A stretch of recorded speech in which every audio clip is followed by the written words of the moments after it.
Sobrang ano na kasi, anong oras ba yun? Alas 11 yata. Ano ba meron nun, di ba yung bulkang ano? Oo. Pupunta po kami nung kami po ng family Manalastas ay magmi-mission po sa Taal. Mm. Gusto ko naming makapagpaabot ng pagmamahalo natin sa Taal. Tapos, yun, napunta ko kami ng Divisoria. Pero parang ano pa nun sabi ko sobra yatang maaga, umaga na lang. Pero si Ate Janet sabi niya matraffic. Mm. Si Ate Janet ang, hindi, pag medyo nagpaaga tayo sabi niya medyo matraffic tayo. Kaya kayo pupunta ng Divisoria, mamimili ng mga gulay. gulay. Okay. So, yun nga, mamimili po kami ng gulay. Napunta ko kami sa isang pwesto, hindi ko alam bakit doon ho mismo, doon sa pinapasokan po ng ating panganay. So, ano siya parang tapos na ho kaming mamili noon. Pero nakausap ko na ho siya. Kahit papano inabutan ko siya. Pero sabi niya, may umano sa isip ko Sabi niya, balikan mo yung bata. Sabi pong ganun sa isip ko. So sabi ko, kila sa aking brother-in-law, kay Pony Alde at saka kay Ate Janet, balikan ko muna yung bata. Kausapin ko muna. O sige, mamaya na tayo mamili. Hintayin ka na namin. So yun, nagsimula yung ano doon. Yung nalaman ko yung kwento, hanggang sabi niya siguro, parang, ayun, nagkasunod-sunod yung gusto kong malaman yung background. Kung ano pwede nating maitulong sa kanya. Parang ganon. So nalaman ko paunti-unti. So hindi ko na lang sabihin yung mga ibang ano. Basta ano, sabi niya sa akin, kailangan niyang ma-save. Parang siguro ganon ang ibig niya sabihin. Alamat maalis siya dun sa ganung trabaho. Baka meron siyang ibang gustong plano sa ating day. Kaya po Feeding program po kasi ang gagawin po nila nun sa Taal. So nagpakain po sila dun sa isang relocation area. So nagpakain po sila doon. Parang nakasama na rin ata si Dave nun. Oo, at tapos sabi ko pinagpaalam ko nga kay Kuya Martin na kung pwede isama ko siya para maano naman yung yung pag-iisip niya. May iba.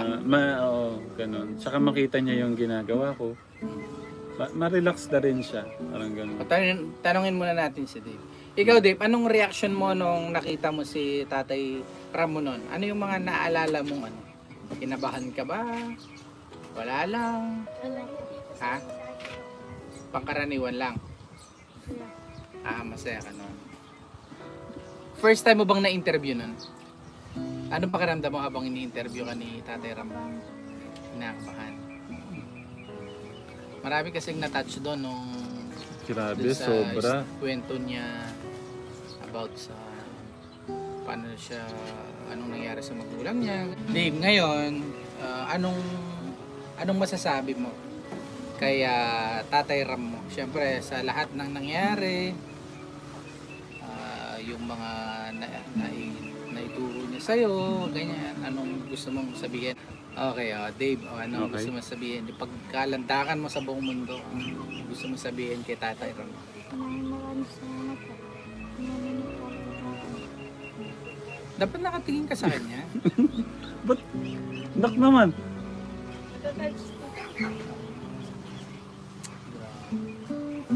Sabi ko yan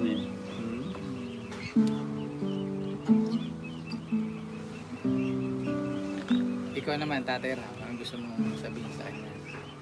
Basta ako, masaya ako na naging party ako ng ating panganay. Yung tayo, naging party tayo ng buhay niya. Tama. At ako ay sobra ding Ala, Ang dami na nayak sa comment. Pati si Nanay Luz, naluluwa-luwa na si Nanay Luz.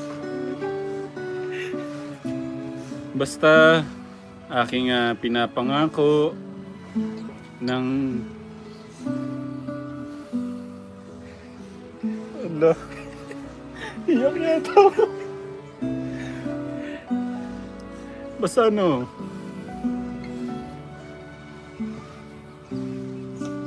Sorry guys maano ako. Pag naalala ko kasi yung ano, yung panahon na ano talaga. Isang ating panganay na Kaya na tayo. Luha na rin ako.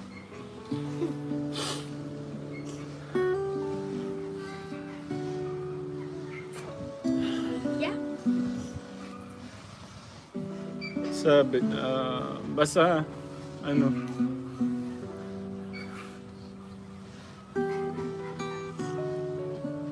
alam ko naman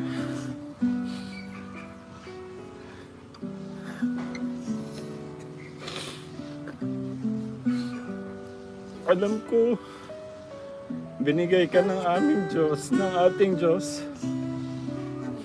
para magabayan ka namin.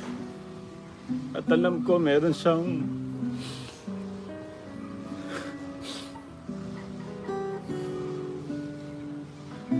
plano sa iyo, maganda, kaya hangga't maaari gagawin ko yung magagawa namin ni Kuya Tekjun mo.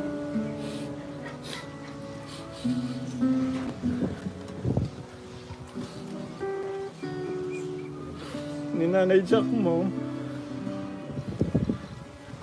Pasensya na minsan kung napapalo kita kasi gusto ko talaga maging mabuti kayong mga bata.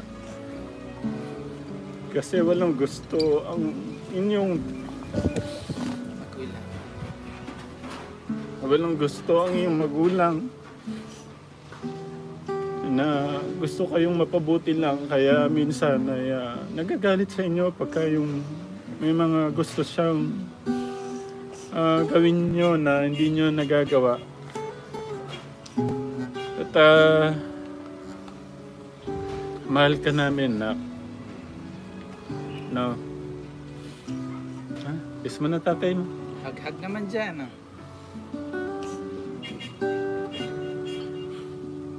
Basta ano lang, ayaw ko lang yung... Gusto ko lang, sabi ko nga, Tekjun, na gusto ko lang yung... Basta gusto ko lang, kakain lang kayo. Kakain, mag-aral. Yun lang naman ang ano ko, hanggat... Sabi ko nga, hanggat kaya ko, magtratrabaho ako. Basta sumunod lang sa akin. Yun lang naman, at mawawala yung pagod ko na. At pasensya na, mga lately guys, mga siguro, buhat po nung nakasama ko ang ating panganay, talagang siguro, meron ng 10 beses ko siguro ay wala pa siguro, mga 6. Ayaw ko sanang open sa inyo kasi minsan siyempre bata pa naman, pero gusto kong malagay sa isip nila na sayang yung pagkakataon. Tama. Huwag nila sayangin yung panahon. Yan lang lagi kong gustong ilagay sa isip nila. Huwag nilang sayangin yung panahon. Salamat po sa ating Diyos. Sana po. Ayan, alam ko nandiyan ang ating Diyos sa atin. Salamat, salamat po, aming Ama. At okay na yan, nak. Ano ka ba? Okay na yan. Hag-hag na, hag-hag. Hug mo si tatay. Hug mo si tatay. Love na love ko to. Love na love ko po kayo lahat, nanay.